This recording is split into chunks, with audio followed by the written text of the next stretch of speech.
The importance of going global for US companies. 75% of total world market for goods and services is outside the country.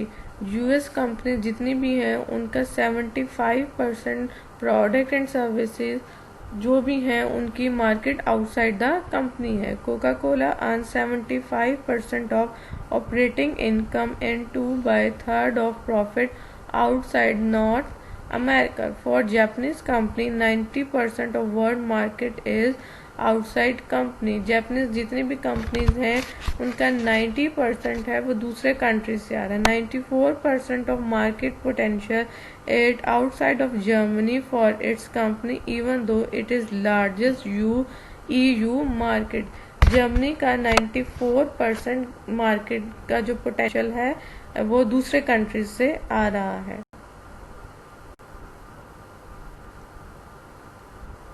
How big is the globe? Here we have some products, then size of markets and key players and brands.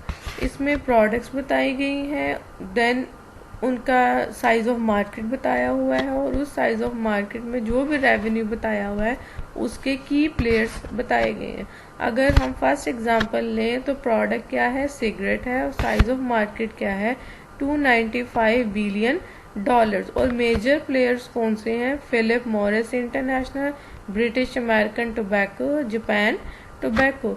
इसी तरह अगर हम example लें, let's suppose cosmetics की, तो $200 billion इसका market size है. इसके मेन प्लेयर्स हैं वो भी आगे इनके मेंशन किए हुए, लाइक लॉरियल है, प्रॉक्टर एंड गैम्बर है and so on.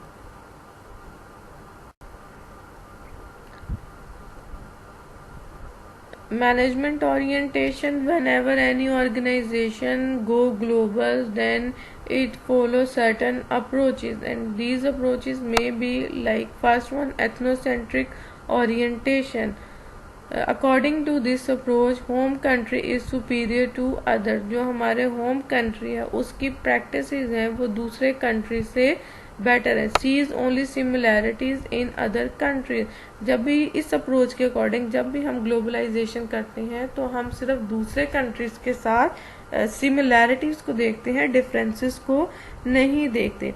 Assume products and practices that succeed at home will be successful everyone. इस अप्रोच के अकॉर्डिंग हम ये कहते हैं कि जो भी प्रैक्टिसेस हमने होम कंट्री में अडॉप्ट की थी वो होस्ट कंट्री में भी सक्सेसफुल होंगी. ये अप्रोच है वो स्टैंडर्डाइजेशन की तरफ और एक्सटेंशन अप्रोच की तरफ लीड करती है. Next orientation is polycentric orientation. According to this, every country is unique. Each subsidiary develops its own unique business and marketing strategies, often referred to as multinational. Polycentric approach है, ये multinational companies हैं follow करती हैं और इस approach के according हर country unique है. हर country unique होने का मतलब ये है कि वहाँ के कस्टमर की नीड्स एंड वांट्स, वहाँ जो हम स्ट्रेटजीज अप्लाई करेंगे, जो हम वहाँ अपना बिजनेस रन करेंगे वो सारा यूनिक होगा. यूनिक इन अ सेंस कि एक कंट्री की स्ट्रेटजी दूसरे कंट्री में एप्लीकेबल नहीं होंगी. And this approach leads to localization और adaptation approach. इस अप्रोच के अकॉर्डिंग हम लोकलाइजेशन करते हैं और अडेप्टेशन करते हैं.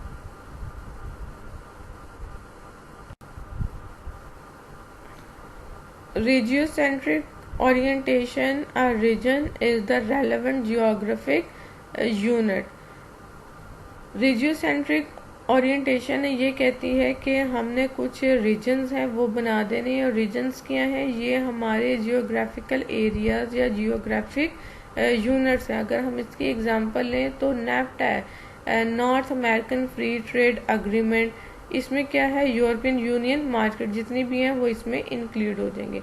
सम companies serve markets throughout the world but on a regional basis. कुछ कंपनीज ऐसी हैं जो पूरी दुनिया में अपनी मार्केट्स को डेवलप कर रही हैं, लेकिन ये मार्केट्स उनके पर्टिकुलर रीजन्स हैं। If we take the example of General Motors, GMs, उन्होंने क्या किया, they have 4 regions for decades, के उनके कई सदियों से सिर्फ 4 रीजन ही चलते आ रहे हैं जहां वो अपनी प्रोडक्ट्स को लॉन्च कर रहे हैं।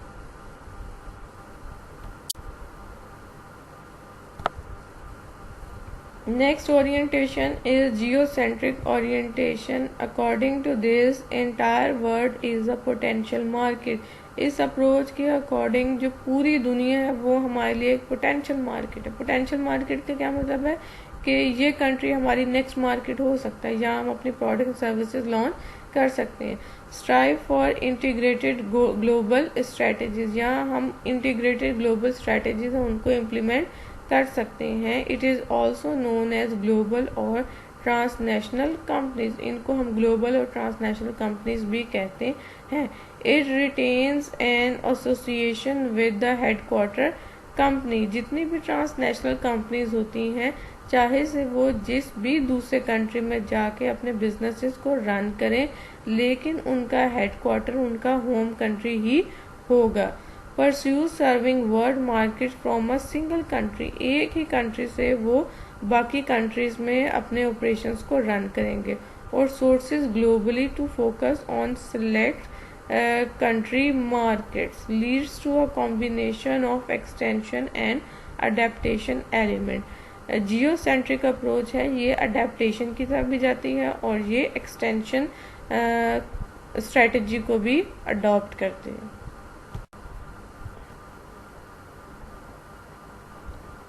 Forces affecting global integration and global marketing, ऐसी कौन कौन सी फोर्सेस हैं या फैक्टर्स हैं जो पूरी दुनिया को इंटीग्रेट कर रहे हैं और ग्लोबल मार्केटिंग को अफेक्ट कर रहे हैं। First one, multilateral trade agreements, countries के दरमियान में ट्रेड एग्रीमेंट्स हो रहे हैं। नीड्स एंड वांट्स हैं, इंफॉर्मेशन का रेवोल्यूशन है वो हो रहा है, नीड्स एंड वांट्स सेम हो रही हैं, मार्केट्स हैं वो कन्वर्ज हो रही हैं, ट्रांसपोर्टेशन एंड कम्युनिकेशन इम्प्रूवमेंट्स हो रही हैं, प्रोडक्ट डेवलपमेंट कॉस्ट है वो कम हो रही है, जिसकी वजह से ग्लोबलाइजेशन है वो इम्प्रूव हो रही है।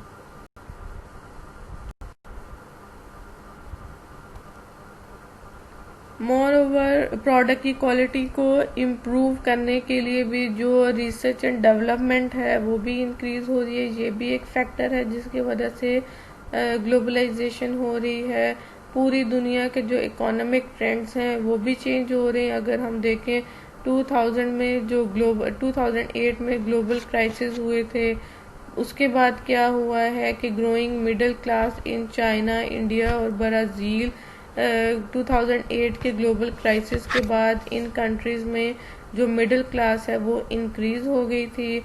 Rapid growth in China pre 2008 से पहले चाइना में रैपिड ग्रोथ हुई थी। Movement to free markets worldwide, तो जो वर्ल्ड इकोनॉमिक ट्रेंड है उसमें एक ये भी चीज़ है कि जो मार्केट्स हैं वो पूरी दुनिया में फ्रीली एक्सप्लोर हो रही हैं, डाइवर्ज हो रही हैं, सामने आ रही नई नई मार्केट्स।